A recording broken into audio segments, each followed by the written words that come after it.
ইসলামে কখনো অন্য ধর্মের প্রতি বিদ্বেষ পোষণ করা এটাকে নিষেধ করা হয়েছে, ডিরেক্টলি নিষেধ করা হয়েছে, হারাম করা হয়েছে। আপনারা এই গল্পটাও জানেন যে আল্লাহ রাসূলুল্লাহ সাল্লাল্লাহু আলাইহি ওয়াসাল্লাম সম্পর্কে একবার বলা হয়েছিল যে তিনি মক্কা বিজয়ের পর যাকে যেখানে পাচ্ছেন হত্যা করতেছেন। তখন এক বৃদ্ধ মহিলা, তিনি তার সবকিছু ছেড়ে দিয়ে, তার ঘরবাড়ি ছেড়ে দিয়ে অন্যত্র চলে যাচ্ছেন। তো মাঝখানে আল্লাহ রাসূলুল্লাহ সাল্লাল্লাহু আলাইহি ওয়াসাল্লামের সাথে দেখা হলো। তাকে জিজ্ঞেস করা হলো যে আপনি কোথায় যাচ্ছেন? বলা হলো যে মুহাম্মদ আজকে মক্কা বিজয় করেছে, এজন্য সে যাকে যেখানে পাচ্ছে সেখানে হত্যা করছে, এজন্য আমি পালিয়ে চলে যাচ্ছি।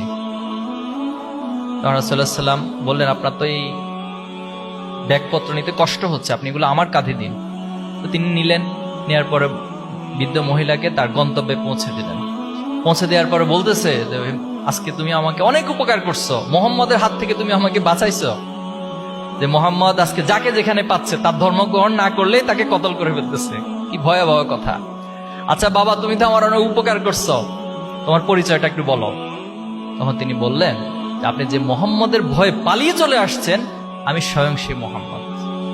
সুবহানাল্লাহ। এটা হচ্ছে ইসলামের শিক্ষা, এটাই ছাত্র শিবিরের শিক্ষা।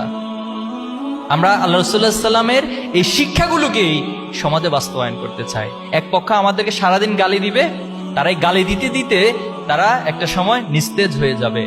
আর আমরা আমাদের গঠনমূলক কাজগুলো এই সমাজের ছাত্রদেরকে সৎ, দক্ষ এবং দেশপ্রেমিক গড়ে যাওয়ার যে মিশন এবং ভিশন, সে কাজগুলো আমরা করে যাব।